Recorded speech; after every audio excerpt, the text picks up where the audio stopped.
himself. It will make him condemn me.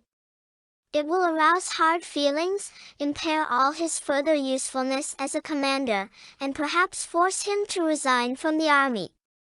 So, as I have already said, Lincoln put the letter aside, for he had learned by bitter experience that sharp criticisms and rebukes almost invariably end in futility.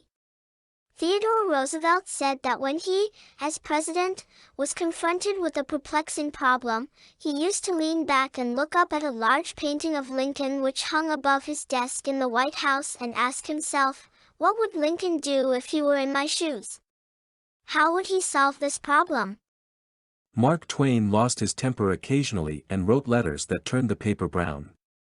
For example, he once wrote to a man who had aroused his ire, "The thing for you is a burial permit. You have only to speak and I will see that you get it." On another occasion he wrote to an editor about a proofreader's attempts to improve my spelling and punctuation. He ordered, "Set the matter according to my copy hereafter and see that the proofreader retains his suggestions in the mush of his decayed brain." The writing of these stinging letters made Mark Twain feel better. They allowed him to blow off steam, and the letters didn't do any real harm, because Mark's wife secretly lifted them out of the mail. They were never sent. Do you know someone you would like to change and regulate and improve? Good. That is fine. I am all in favor of it.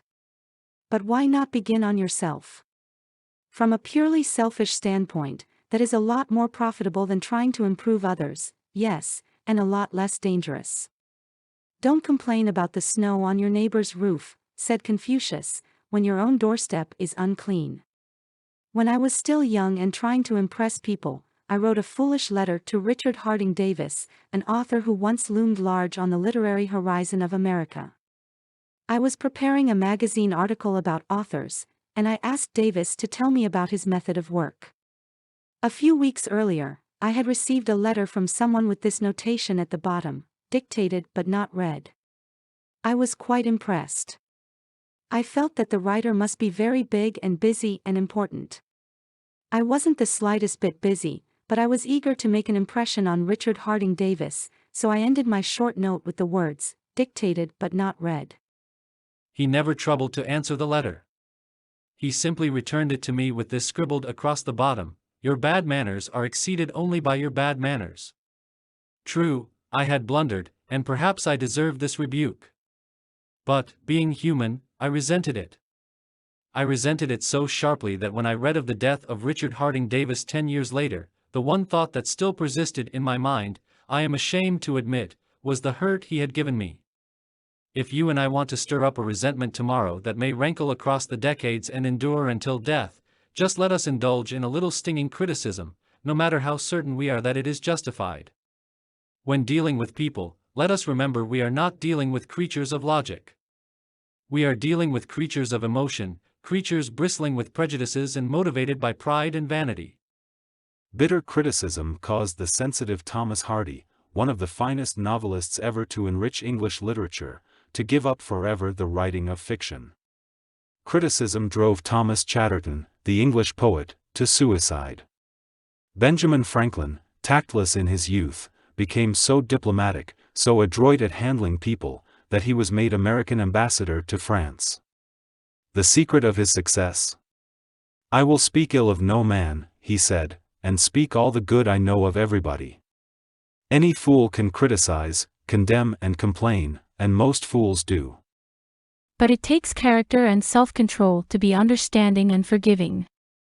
"A great man shows his greatness," said Carlyle, "by the way he treats little men." Bob Hoover, a famous test pilot and frequent performer at air shows, was returning to his home in Los Angeles from an air show in San Diego. As described in the magazine Flight Operations, at 300 feet in the air, both engines suddenly stopped.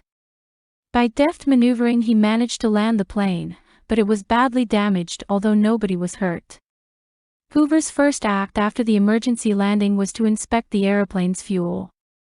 Just as he suspected, the World War II propeller plane he had been flying had been fueled with jet fuel rather than gasoline. Upon returning to the airport, he asked to see the mechanic who had serviced his airplane. The young man was sick with the agony of his mistake. Tears streamed down his face as Hoover approached. He had just caused the loss of a very expensive plane and could have caused the loss of 3 lives as well. You can imagine Hoover's anger. One could anticipate the tongue lashing that this proud and precise pilot would unleash for that carelessness. But Hoover didn't scold the mechanic, he didn't even criticize him. Instead, he put his big arm around the man's shoulder and said, "To show you I'm sure that you'll never do this again, I want you to service my F-51 tomorrow." Often parents are tempted to criticize their children. You would expect me to say, "Don't." But I will not. I am merely going to say, before you criticize them, read one of the classics of American journalism, Father Forgets. It originally appeared as an editorial in the People's Home Journal. We are reprinting it here with the author's permission, as condensed in the Reader's Digest. Father Forgets is one of those little pieces which, dashed off in a moment of sincere feeling, strikes an echoing chord in so many readers as to become a perennial reprint favorite. Since its first appearance, Father Forgets has been reproduced, writes the author, W. Livingstone Larned, in hundreds of magazines and house organs, and in newspapers the country over. It has been reprinted almost as extensively in many foreign languages. I have given personal permission to thousands who wish to read it from school, church, and lecture platforms. It has been on the air, on countless occasions and programs. Oddly enough, college periodicals have used it, and high school magazines.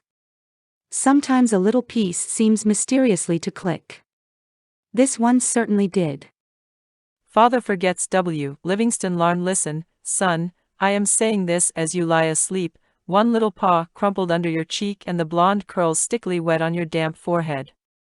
I have stolen into your room alone. Just a few minutes ago, as I sat reading my paper in the library, a stifling wave of remorse swept over me. Guiltily I came to your bedside. There are the things I was thinking, son. I had been cross to you.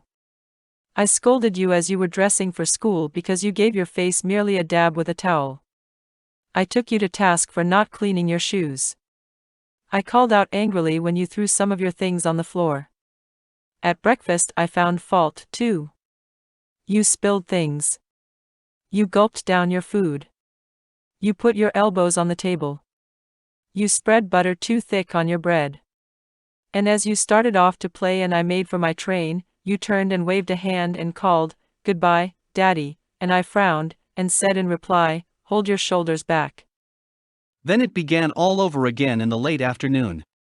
As I came up the road I spied you, down on your knees, playing marbles. There were holes in your stockings.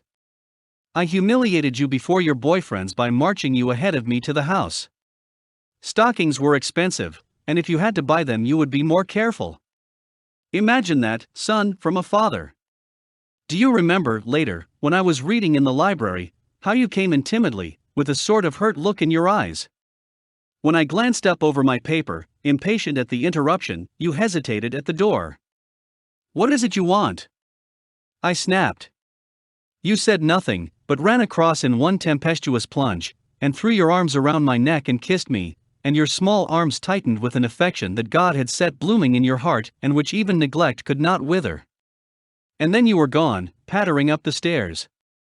Well, son, it was shortly afterwards that my paper slipped from my hands and a terrible sickening fear came over me. What has habit been doing to me? The habit of finding fault, of reprimanding, this was my reward to you for being a boy.